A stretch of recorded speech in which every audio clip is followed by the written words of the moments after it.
হজরত মুহাম্মদ সাল্লাল্লাহু আলাইহি ওয়াসাল্লাম তিনি কি কোনো একটা গোষ্ঠী, কোনো একটা জাতি বা কোনো বর্ণ, কোনো একটা গোষ্ঠীর ভিতরে কি তিনি আসছেন, না সমস্ত পৃথিবীর রহমাতাল লিল আলামিন হিসেবে আসছেন তিনি? মোহাম্মদটা কি এটা মানুষ যদি পরিপূর্ণভাবে না জানে, তা আপনি দ্বীন ইসলামের ভিতরে প্রবেশ করবেন কিভাবে?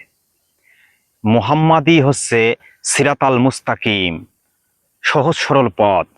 আপনি সারা জীবন নামাজে দাঁড়িয়ে সিরাতাল মুস্তাকিম চেয়ে যাচ্ছেন, কিন্তু সিরাতাল মুস্তাকিমটাকে সেটাই আপনি বুঝতে পারছেন না।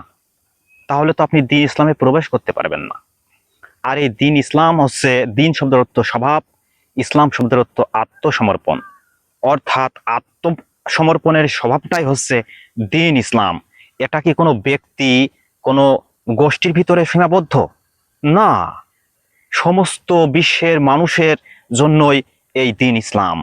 কিন্তু আমরা সেটাকে নিজের মতো করে নিয়ে আমরা মোহাম্মদের ব্যক্তি, মোহাম্মদের ধর্ম ইসলাম বলে অন্য অন্য ধর্মকে অবজ্ঞা করছি। শুধু তাই নয়, বর্তমান যে প্রেক্ষাপট তৈরি হয়েছে নিজ ইসলাম ধর্মের ভিতরে, নবী পাক সাল্লাল্লাহু আলাইহি সাল্লাম যে ৭৩ ফেরকার কথা বলে গিয়েছিলেন, ঠিক সেই ফেরকাগুলো আমরা উপলব্ধি করতে পারছি।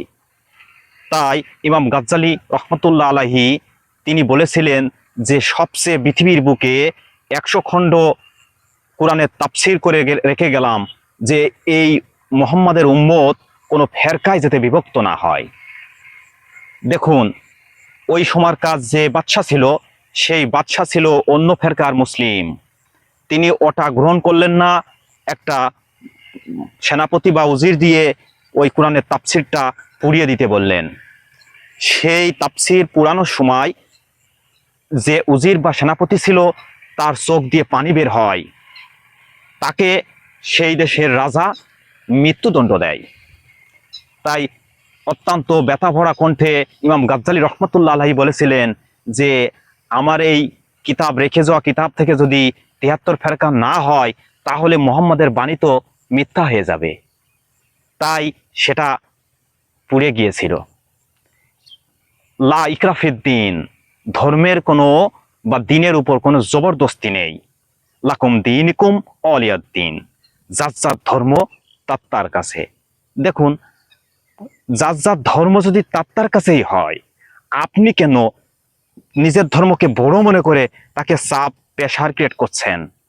একজন যদি গাছতলায় থেকে আল্লাহর ইবাদতে মগ্ন থাকে, তা আপনার সমস্যাটা কোথায়? একজন যদি অলিয়া কামেলের কাছে যায়, একটু মাজার শরীফে যায়, তা আপনার কিসের সমস্যা?